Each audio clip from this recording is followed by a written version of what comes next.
Ya. Bagian yang ketiga, embedded CSS atau internal CSS. Apa itu? Embed itu disemat maksudnya, bukan smart, disemat. Semat, tahu semat? Disematkan.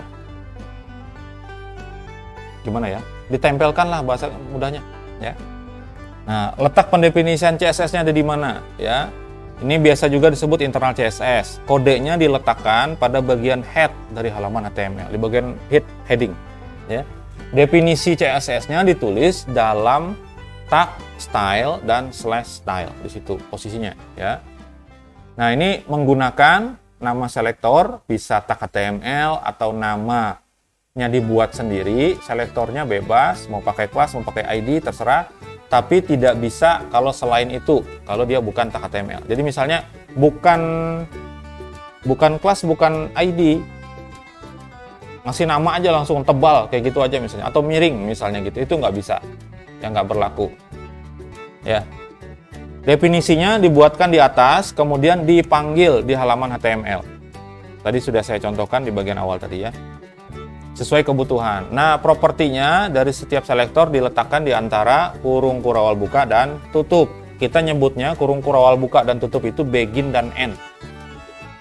Di logika algoritma itu ada. Ya, pada saat bikin algoritma itu ada begin dan end. Kurung kurawal buka itu namanya begin, kurung kurawal tutup itu namanya end.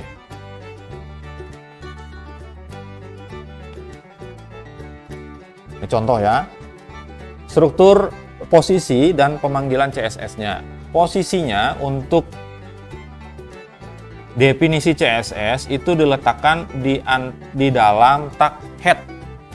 Posisinya di atas. Setelah head ada title di situ, ada apa lagi ya. Sebelum ditutup slash head, di atas slash head itu ditaruh style dan slash style seperti ini. Baru di dalamnya dikasih definisi CSS. Di sini ada berapa selektor? Saya tanya. Di CSS ini ada berapa selektor? Definisi CSS-nya ada berapa? Woi. Ada berapa definisi? Ada berapa selektor?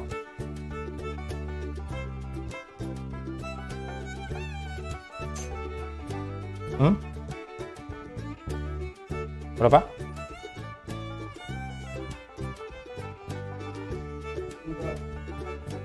Dua.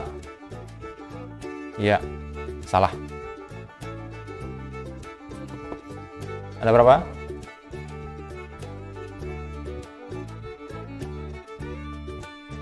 Lama banget. Tinggal sebut aja. Ada berapa? Ada salah. Selektor. Ada berapa? Selektor tadi bisa berupa apa sini? Ya, menggunakan nama selektor. Bisa tag HTML atau membuat nama sendiri berupa kelas atau ID. Nah, balik ke sini ke kodenya. Ada berapa? Hah? Siapa bilang 3? Yang bilang 3 itu siapa? Kamu bilang 3? Nah, betul 3. Iya, 3 kan? Nggak tahu Pak, saya cuma jawab aja. Ada tanda pagar 1, berarti ini ID. Ingat ya, tanda pagar tuh ID. Ini ada tanda titik. Kelas. Ini nggak ada tanda apa-apa, ini tag HTML. Terus ada lagi nggak? Nggak ada. Lihat aja tanda begin dan end-nya gitu ya. Di sini ada tanda pagar, begin, ada end-nya. Oh, ini 1 sudah. Definisinya sudah 1. Di sini yang kedua, oh judul sampai sini 2 sudah. Ini ke bawah sini 3. Posisinya diletakkan di bagian head tadi. Lalu cara pemanggilannya. Nah, ini saya kasih warna ID. ID sama dengan margin body. Margin body itu ini. Nah, ID tadi sudah saya jelasin. ID ini diwakili dengan tanda pagar di sini. Jadi nggak bisa nulis di sini kelas. Di sininya kelas sama dengan margin body, nggak akan berlaku. Terus apa bedanya pada dua itu? Bedanya pada penggunaan, ya. Kalau ID itu hanya bisa dipakai satu. Jadi kalau misalnya kita ngeset di sini ada dua buah ID, satu margin body, satunya margin 2 misalnya gitu. Terus kita pakai dua-duanya secara langsung di ID itu nggak bisa. Tapi kalau kelas bisa dipakai, disambung-sambungin kelasnya bisa. Misalnya kelas pertama ya, titik tebal buat nebalin. Bikin lagi kelas baru titik tengah misalnya. Tanda maksudnya kelas tengah, titik tengah gitu ya. Terus titik miring misalnya. Ada tiga selektor. Kita bikin selektor tebal, tengah sama miring. Itu bisa kita panggil langsung di sini, kelas. Panggil tengah, bukan pakai koma, spasi. Tengah, spasi, tebal, spasi, miring. Maka tiga-tiganya akan berlaku secara langsung.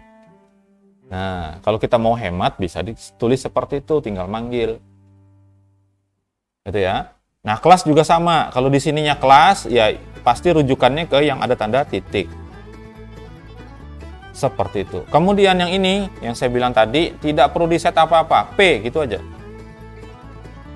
Nggak ada dipanggil di situ selektor, nggak ada kelas, nggak ada ID. Kalau dia sudah di set di sininya P, maka kalau dipanggil P di sini, paragraf itu langsung dipanggil, maka aturan yang ada di sini berlaku semuanya.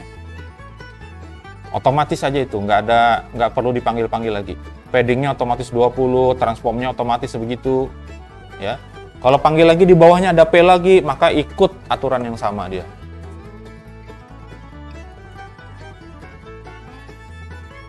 Contoh ya, ini contoh. Ini latihan embed CSS ini. Ya, yang embed. Nah, tulisnya di sini.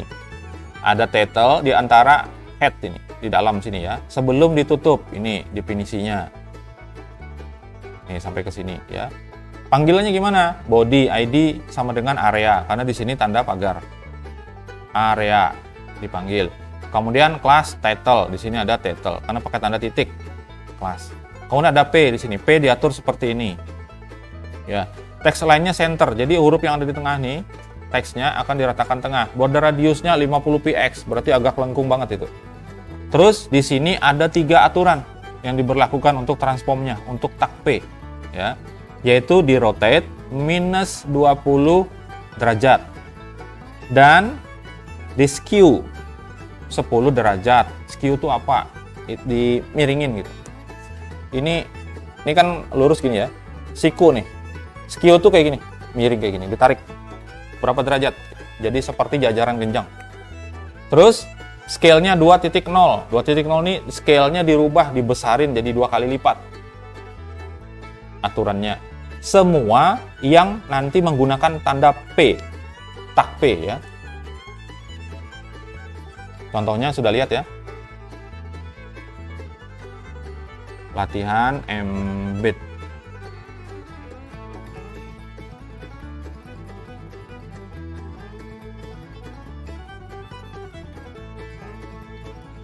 Seperti ini. Ini nih, awalnya harusnya dia lurus di sini nih garisnya. Tapi karena di skew tadi, jadinya seperti ini, ke samping gitu.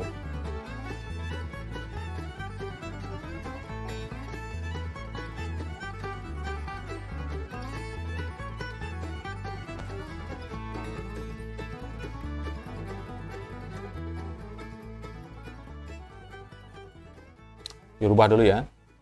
Rotate-nya menjadi 0. Biar kelihatan skew-nya itu. Aslinya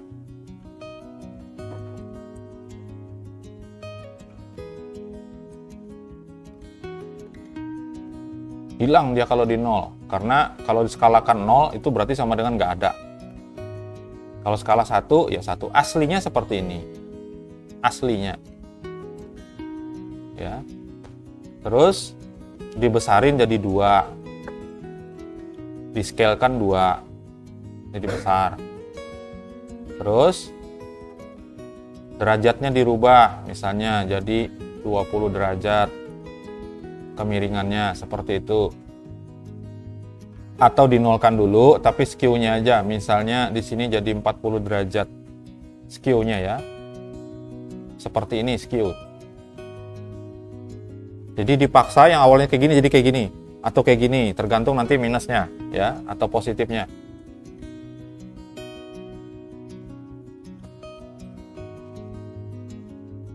Nah, kurang lebih seperti itu.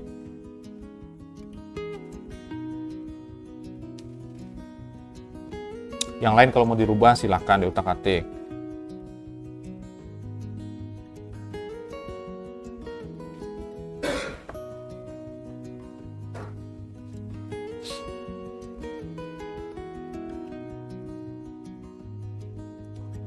Sama tampilannya dengan ini? Beda harusnya.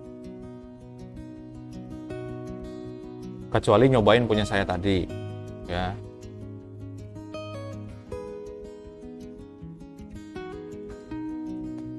Ada pertanyaan nggak?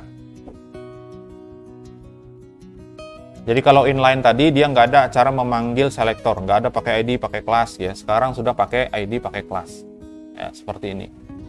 Kemudian saya tambahin kodenya. Ini kan aturannya kayak gini. Saya balikin ke awal ya.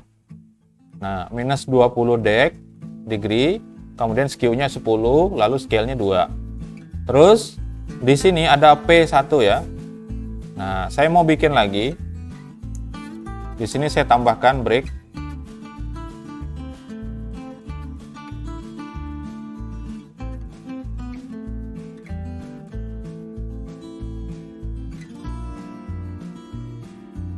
Break buat apa? Buat apa break? Buat apa break? Buat apa break? Buat apa break? Buat apa break? Hah?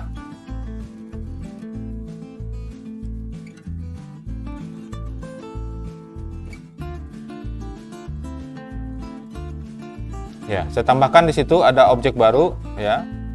P juga, nggak ada pakai memanggil-manggil, langsung aja tag P seperti itu, ada teks di dalamnya, ini paragraf baru. Saya refresh tampilannya, jadinya seperti ini. Jadi semua yang ada P-nya itu akan di-set sama kayak gitu.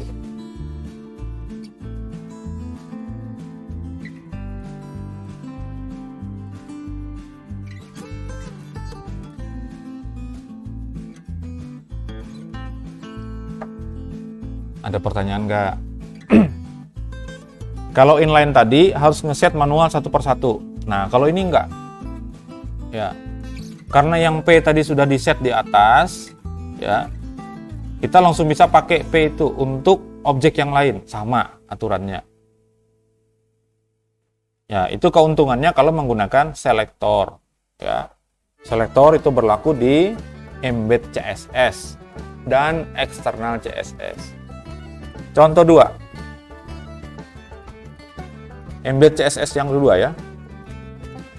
Di sini ada div ya, objek namanya div. Ini tag HTML div division ya.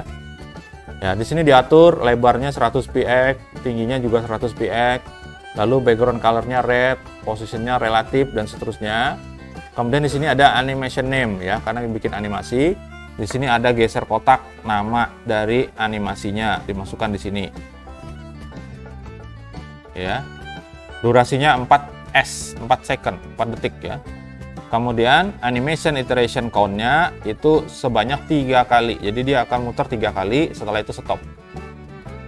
Ya, di sini ada pengaturannya. Saya nggak perlu jelasin ini karena di prakteknya nanti kita nggak pakai ini. Ini hanya sebagai contoh saja bahwa CSS itu bisa melakukan ini. Ya, ini ada tag P di sini, ya. Property animation dan seterusnya, ini keterangan aja. Intinya adalah yang jadi objek itu adalah di sini. Nih, ini nggak ada isinya nih. Ya, ada div, langsung ditutup dengan /div. Tapi div itu sudah punya definisi di atas ini. Bahwa div itu akan berukuran 100 kali 100. Ya, kalau ditambahkan teks di situ bisa di dalamnya ya. Embed 2.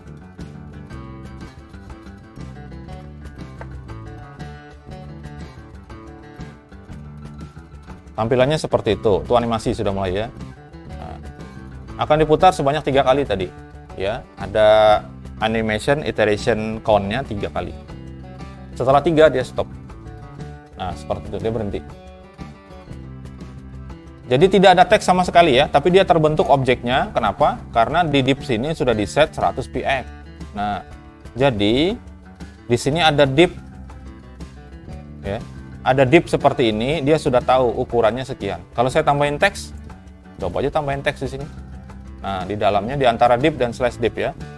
Lalu disimpan, di refresh tampilannya, teks itu berada di dalam kotak karena dia berada di antara div dan slash div.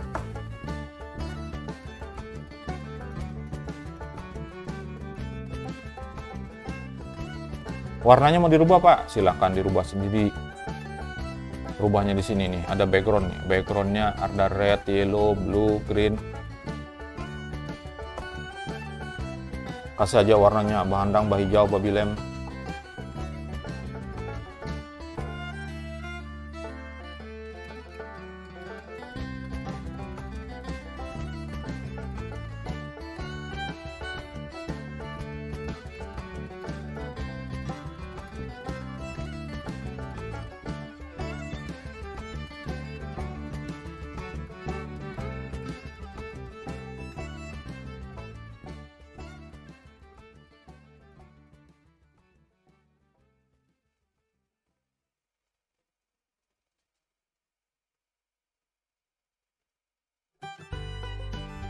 Saya punya 2.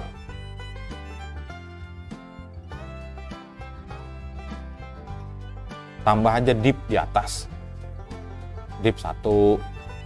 Saya cobain lagi ya. Nah, ada 3 divnya.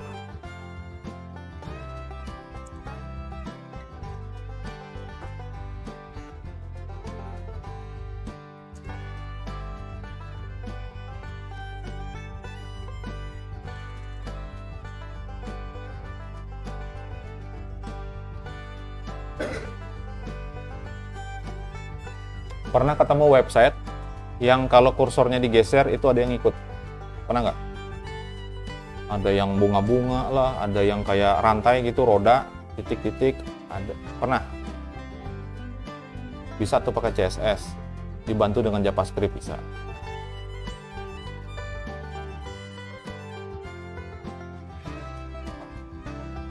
Ada pertanyaan nggak? Pak, itu jangan kotak tapi bulat. Tinggal ditambah border radius. Nah, dah, tambahkan dulu. Di mana nambahkannya? Ya di situ. Situ di mana? Tambahkan di div itu. Didefinisikan propertinya border radius. Bikin radiusnya itu 100 px misalnya. Supaya lengkungannya itu betul-betul penuh gitu.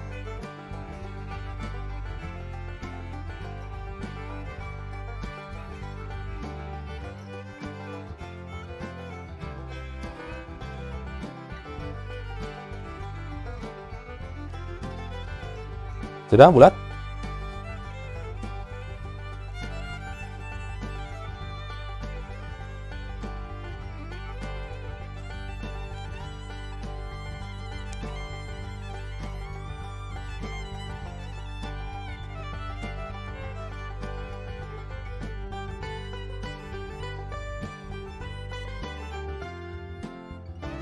Sudah berhasil bulat? Naruhnya di mana aja bebas. Jadi nggak ada aturannya seperti ini ya. Yang penting dia berada di dalam div. Naruhnya itu kalau ada tambahan. Karena ini apa? Akan diberlakukan sama semuanya. Urutan itu nggak ada hubungannya sama urutan. Bahwa with dulu, habis itu baru hake-nya itu nggak ada aturannya. Bisa aja animationnya di atas itu bisa. Karena dia dianggap setara, sejajar aja semuanya. Akan diberlakukan sama semuanya. Sama-sama diberlakukan maksudnya.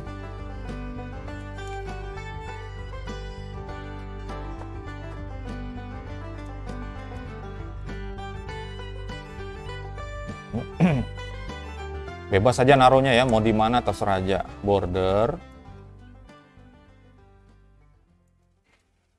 radius, misalnya saya kasih 100 px. Jangan lupa titik koma. Terus di refresh. Ya. Pak, teksnya Pak, jangan sampai keluar. Nggak bisa. Karena kan garisnya kan di situ objeknya ya. Kalau mau diketengahin aja. Ya, ada caranya tuh buat ke tengah tapi secara vertikal. Ini kan yang selama ini kita bahas tuh text align itu selalu vertikal. Horizontal. Rata kanan, tengah, kiri kan gitu. Harusnya kan bisa yang kayak table kemarin, ada top, ada middle, ada bottom. Caranya gimana? Cari aja sendiri.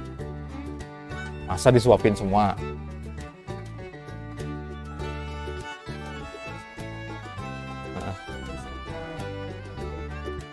Ada, bisa. Cari sendiri aja.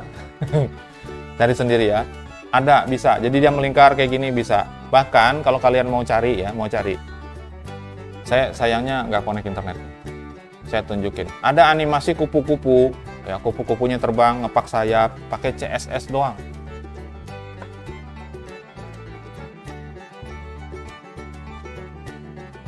Terus pernah lihat ini salah satu kurir, websitenya kurir pernah lihat kalau nggak salah si itulah pokoknya ya si laju. Nah, si laju itu ada animasi di bagian bawah, itu ada Vespa, orang naik motor Vespa itu jalan terus, seolah-olah kayak jalan terus. Itu pakai CSS juga. Ya putus lagi.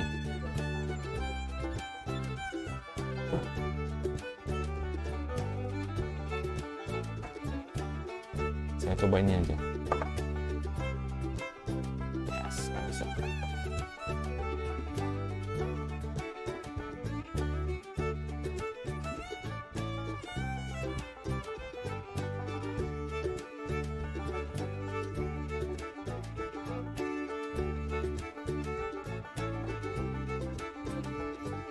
Nanti bisa bikin animasi seperti ada kendaraan yang berjalan, ada mobil yang jalan, padahal itu dia diam aja.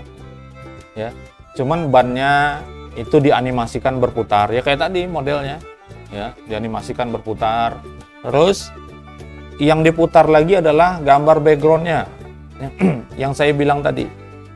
Salah satu websitenya kurir itu sebetulnya yang jalan itu bukan motornya, tapi backgroundnya. Sehingga dia terlihat seperti jalan. Ya. Silakan diutak-atik ya. Jangan disuapin terus, belajar makan sendiri. Nanti kalau orang tuanya sudah tidak ada, pusing ya. Ada pertanyaan terkait dengan embedded CSS atau internal CSS. Dia berlakunya adalah pada halaman itu aja, nggak berlaku di halaman lain ya, nggak bisa dipanggil-panggil di halaman lain. Ya, jadi konsepnya tadi sudah jelas, bisa dipakai satu buah definisi, bisa dipakai untuk beberapa bagian. Tinggal menggunakan selektornya saja. Ada pertanyaan nggak? Nggak ada ya? Maksudnya spasi yang di mana? Ya, contohnya di mana? Di sini kah? Misalnya pakai spasi gini? Jangan ya. Kalau seperti ini 100 px, 100 spasi px jangan, karena dia jadi satu kesatuan gitu. Terus yang dimaksud itu yang mana? Spasi yang mana?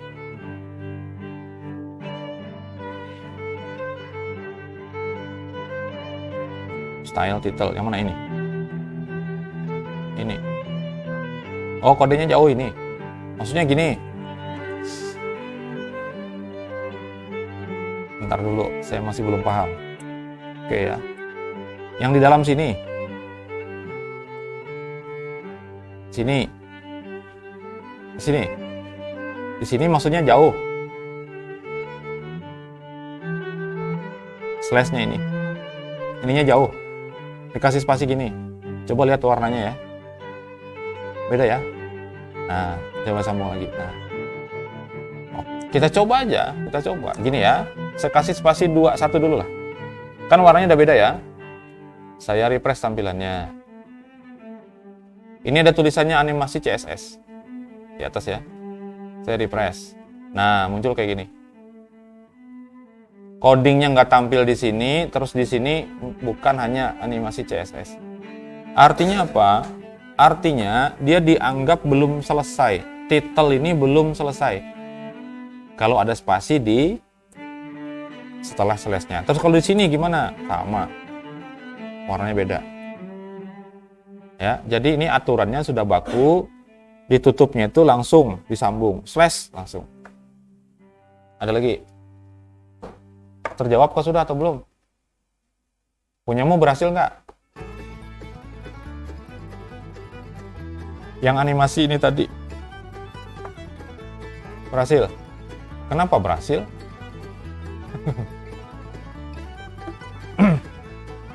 Nanti sampai kepada pernyataan saya, kalau tidak error berarti salah. Nah itu nanti pertemuan selanjutnya. Ada pertanyaan lagi nggak? Embed CSS? Nggak ada ya? Lanjut dulu. Bagian yang keempat, eksternal CSS.